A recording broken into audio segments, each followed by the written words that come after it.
welcome back to the channel. If you guys are not subscribed to this channel yet, go ahead and hit that subscription button, the subscribe button, the notification button, the like button. Help your girl out. It helps with the YouTube algorithm. So today's video is basically 5 things I wish I knew before becoming a nail tech or before starting a nail business. So number 1 is practice. So practice makes perfect, right? So when I started, I remember just getting frustrated, just thinking to myself, oh, when I go to nail school, I'm gonna learn how to do nails like this, it's gonna be so easy. Or, you know, technically I went into this whole industry blindfolded. Like, I was just like, okay, I'm just gonna go to school with my friend because she's going, so I'm gonna go too, and I'll just whatever. I really didn't think much of it. I don't know, I was never really interested. I always thought I was gonna be a hair stylist or hairdresser, cosmetologist, I don't know. But you know, I don't know, like I ended up doing this and it was crazy. But I actually think that that made me a better nail tech because I came into this business blind, basically, because I didn't know how it went. So when you start, you practice because you need to get better. And yeah, I thought like I was gonna get better like this. No. So I think it took me a good, let me see, I cried a lot because I couldn't do it and I got frustrated. But I think after a good, I think it was like after 6 months or so, I started doing better. But technically, let's go back, let's backtrack. So I think in 2014 I got certified. I didn't really, you know, I was very like scared to take clients. I was very scared to do anything with my license.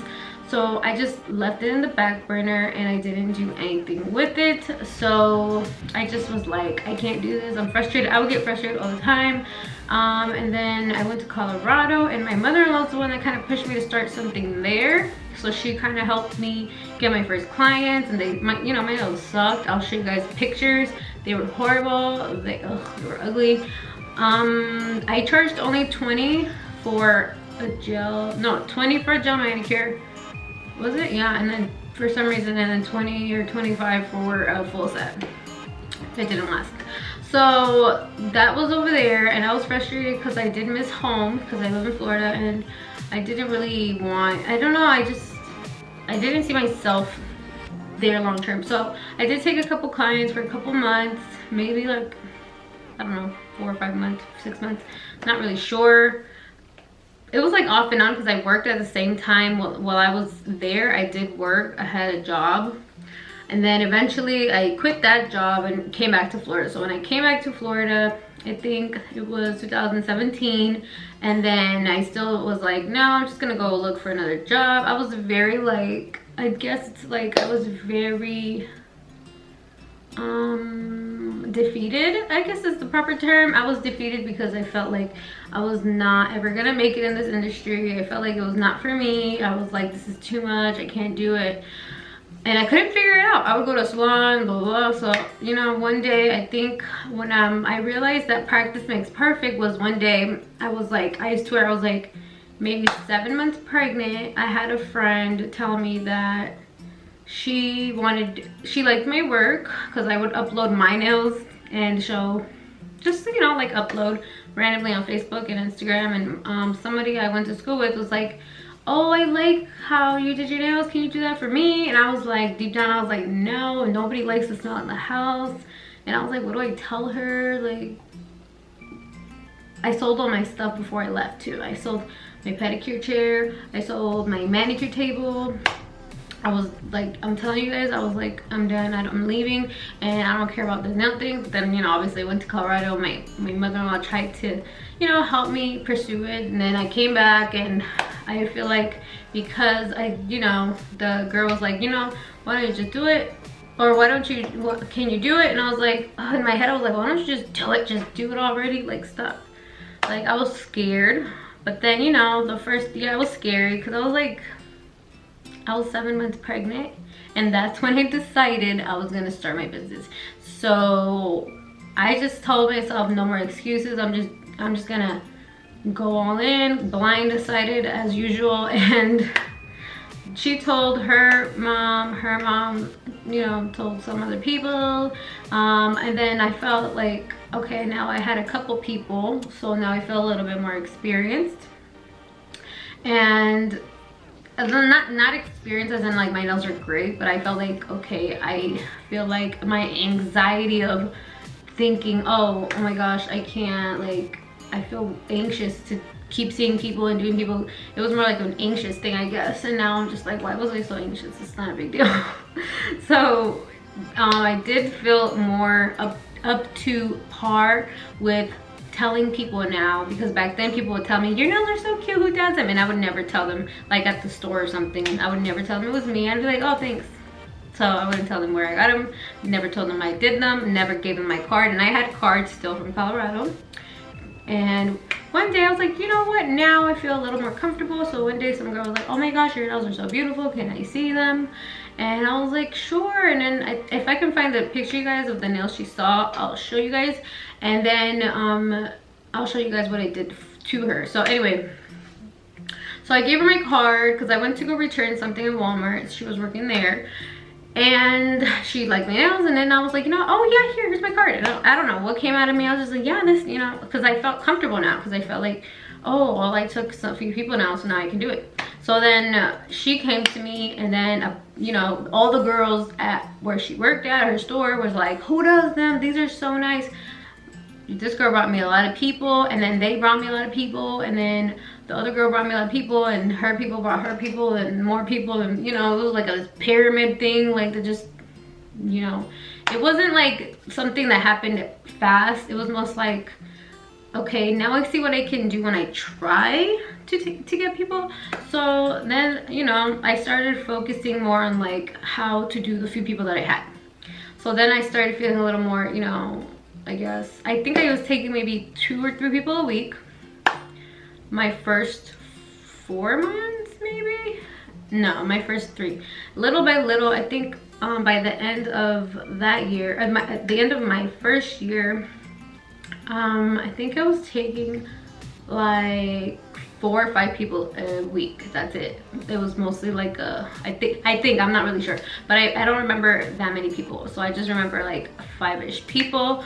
It's funny because I still have a little book I could show you guys how much I made like my first month or my first week. I probably made under $100 my first month.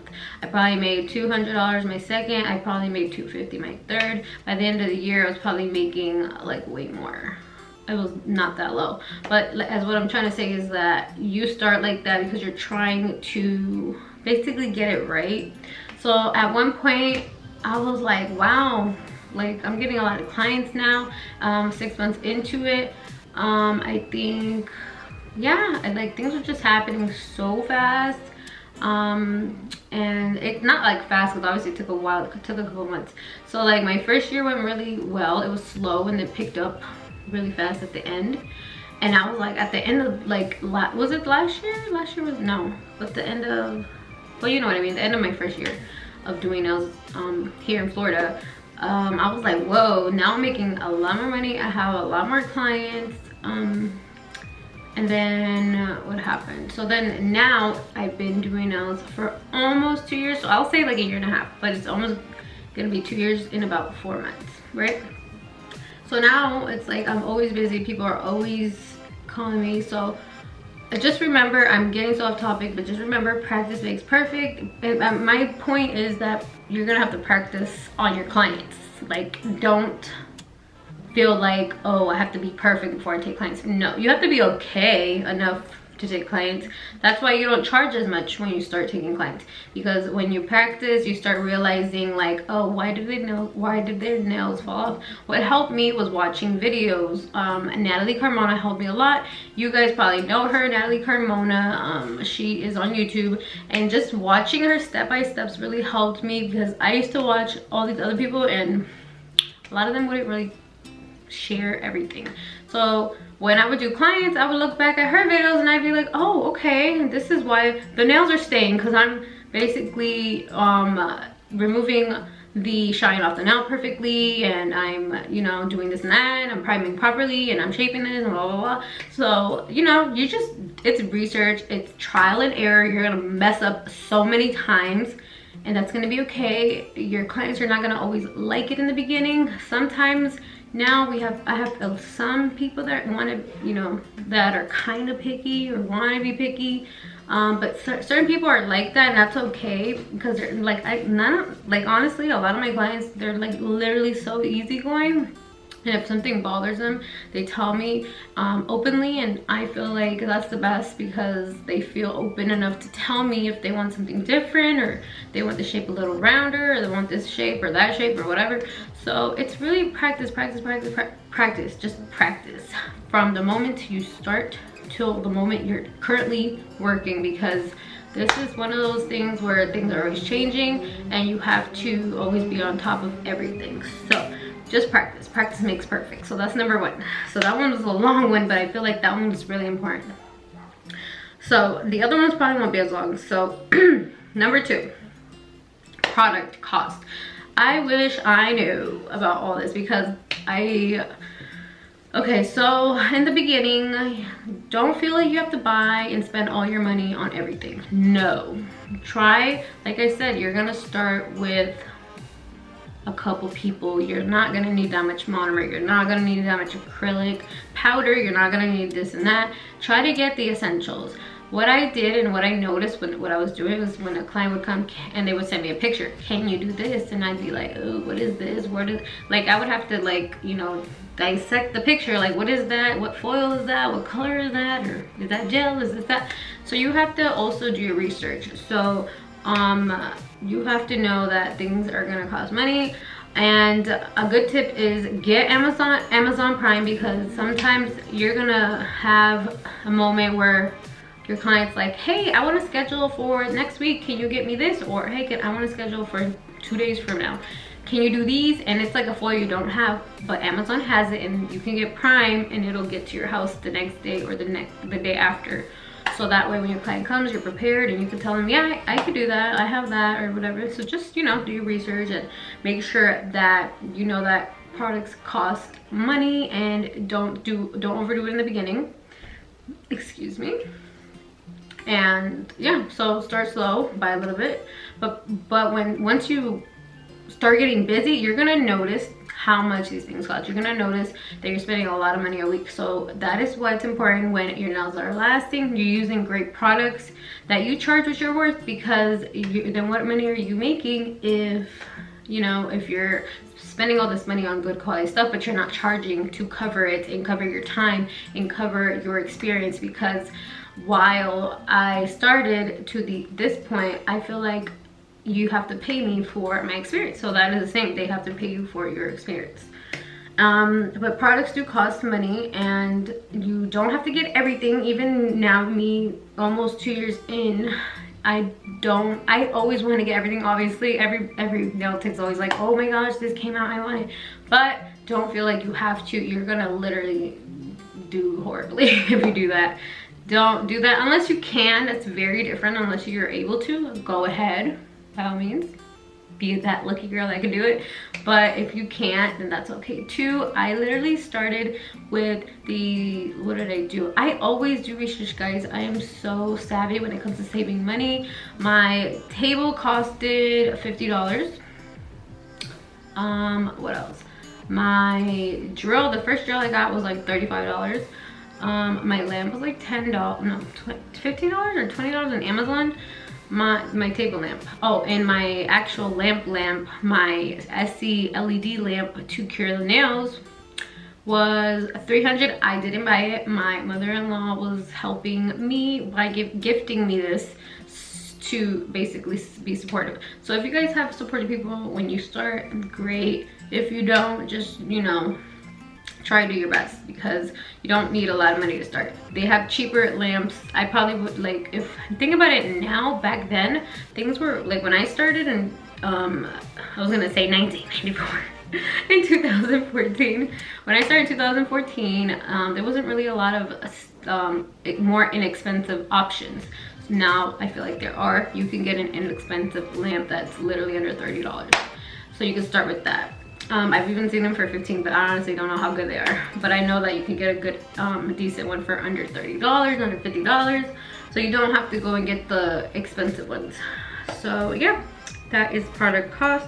And always remember to try to keep track of what you're spending so that you know your out-of-pocket costs or what you're actually making. So my third one is how to get clients. So like I mentioned, the way I got clients was I was just randomly posting without intentionally trying to get clients. I was just posting it just to post it on Facebook and Instagram, sometimes not really. I was just posting my nails that I did on myself, and you know, it got one person's attention, and after that it just became a snowball. After one person's attention, that's all it needed. Now I have so much on my Instagram. I have an actual portfolio, so always upload on Instagram, guys. It's really, really important. That's how you're gonna get a lot of clients.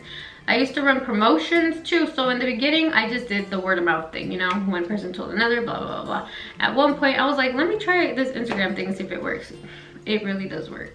So I did it one day and I started like getting so many DMs, like not even funny. And when I mean so many, I mean like maybe 3 a day. I'd get inquiries. Now I get inquiries like all the time. Like I always have to look on my Instagram, so I don't always get time to go back to everyone because there's so many. But it really does help if you guys do want to do promotions, like paid promotions on Instagram, so that your local area is basically seeing your ad on their feed. So I guess that's how it works, because a lot of people tell me like, oh, I found you because I was scrolling on my feed and there was your nails and I loved them, and it said oh sorry, I almost said where I lived, and it said the city where I lived at, and that's how they come. So that's how I got clients, word of mouth. You could do Instagram promos. You don't have to, but it's helped me. Now I don't really do that many Instagram promos. I feel like I'm just at a little standstill with that. I don't want to do it as of right now. I just had a really busy week last week, and I think for the last 2 or 3 weeks I haven't been promoting on Instagram, but I can. Another thing you can do to get more clients, or for your clients to keep coming back, is run promotions. So right now I don't have one because I've been so busy. Like I said, a bunch of stuff's been going on. But I do usually have promotions. So my promotions as of now, remember to keep in mind, I've been doing those for a little while now. My promotions are, because you know, it depends on some states. It's always controversial when you talk about your pricing, but I'll let y'all know anyway. So sometimes I have like a, let me see, like a $40 ombre deal. I'll have a $50 freestyle that includes designs and includes bling. Yeah, I do want to I want to try to see if I can do like a Swarovski deal, but I haven't gone all the way into that. I still have to think about it. But like I said, this is how I get clients, all these ways. So basically, like I said, Instagram, word of mouth, passing out your cards. People are gonna, everywhere you go, wear your nails. Mine are always jacked up, but when they're good, when they look good, everybody's mother's like, who does your nails? Do you have a card? And I'm just like, should I give it to them or not? Because I've had one bad experience. So I feel like if it's something personable, where like a doctor's office, I don't want to give my card out, only because that's where I go for this, or you know, my kid's dentist and stuff like that. Because I had a bad experience with somebody at my child's dentist office. The person was so rude, and now I'm like, do I take my kid there or not? Because I told her I couldn't take her anymore. It was so bad. Y'all need a story time on that one. This lady was like, anyway, let's move on. So that was number 3. That's how to get clients. So then deposit is number 4. So deposit. So I didn't take deposits in the beginning because obviously my work did not speak for itself as of yet. So when I started seeing that my nails were lasting and I was getting booked all the time and people were really interested in coming, but then I started getting people that were like, yeah, can you send me up for this appointment? And then they wouldn't come. They're like, oh, can I come now, or can I go this day? Sorry, I missed it, can I come? And then I was like, you know what, I think it's time for me to put up a highlight on my Instagram and let people know, even when they try to book, that if you're a new client, you must pay a $20 deposit that will go towards your service. Now, I don't do it with my current clients because my current clients, I feel like I don't need to do that. If they are like cancellation at one point, if it doesn't happen often, I really don't mind it. But it's certain people like that you don't know and you don't know if they're gonna come, then that's like, I need a deposit from you just to make sure you're gonna come. But my current clients, I just don't want to do that because they're always on time, and if they do come late, it's like it never really happens. It's probably happened one time each person, and they've probably never done it again. And if they do it again, then I'll deal with it then. But as of now, all my clients are very respectful and they don't really try me like that. So thank God for that. And yeah, so if you guys, when you guys start getting better and you start getting people and people start acting flaky, or just if you just want to secure yourself when you know you're worth it, ask for a deposit. And if you choose to ask for all your clients to do deposits, that's on you, and that's perfectly fine too. Do what you think is going to work for you. My last one is, I didn't realize, and I wish I knew this before, but I did not realize that doing nails, being a nail tech, being a home-based nail tech, home-based, not a salon-based, well, not even home-based, like self-employed. So even if you're in a suite and you're self-employed, I wish I knew that this job is literally 24 hours because my phone's always ringing, my phone's always dinging with something. I get DMs every day, constantly with clients. I get text messages, people sending deposits, people asking me questions, asking me if I can do this or that. And so that's literally all my day. And now it's a little bit more busy because I'm trying to be more active on YouTube. So it does get pretty hectic now, but even before me including YouTube, I was already like, whoa, I got a lot going on. But I'm a very busy person. I like to be busy. I'm like that, and I actually enjoy being like, where's my phone? Well, it's not here, but I actually enjoy being like, okay. And then yeah, sometimes it can get really overwhelming because I'll be like at a grocery store and a client's texting me and I'm like, let me hurry up and text because I'm gonna either forget or I'm gonna do something wrong. So let me, you know, when I feel like I can. Sometimes I do it if I can. Sometimes if I can't, I can't. If I'm with the family or whatever, I also just try to enjoy my actual everyday life. But it does get hectic. But to be honest, guys, I'd rather be doing that than working for somebody else. But yeah, it's a 24-hour job. Ordering supplies, texting the clients, everything that has to do with that, promoting on Instagram. Yeah, it's an everyday job. Making sure I have cash in my little drawer thing that I have. What else? You know, making sure everything's, you know, good, that, or like preparing myself, like, oh, this person wants this design, I'm gonna practice it. So like, you get paid while you're working and you don't get paid while you're doing everything else, basically. But it is a 24-hour job and it is rewarding. So like I said, I'd rather be doing this, working by myself, than dealing with, because I've had so many horrific stories working for somebody else in nail salons. As you guys know, if you want to see one of those videos, I will leave it in the description box below about why I am a self-employed nail tech, or you can go look for it yourselves on my channel. So yeah, that concludes the video. I hope this helped. This was 5 things I wish I knew before becoming a nail tech, or self-employed nail tech. We'll see how I title it. But yeah, like I said, if you guys aren't subscribed already to this channel, go ahead and subscribe. Hit the notification bell button so you guys are notified every time I upload new videos, because it does help me a lot, you guys. It helps me keep going on this little, or sorry, this big world of YouTube. But anyway, guys, thanks again. And if I'm forgetting something, I will leave it in the description box below. But yeah, thank you guys. If you do have any more video ideas, go ahead and comment that down below as well. All right, guys. See you later.